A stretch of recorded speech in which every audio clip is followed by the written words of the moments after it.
Ito po, paglilinaw at pagbigay ng diin Pakalat River sa mga tarang Pangasinan na pansamantalang isasara. Para sa detalye po ng balitang yan, kasama natin Idol Jam Victorio. 104.7 IFM Report.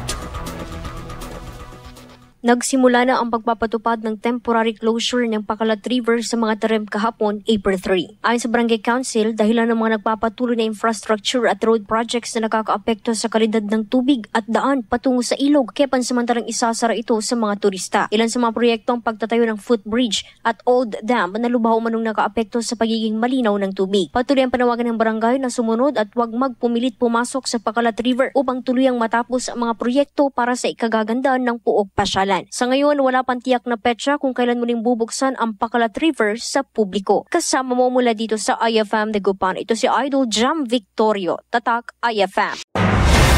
IFM News. IFM News. IFM News.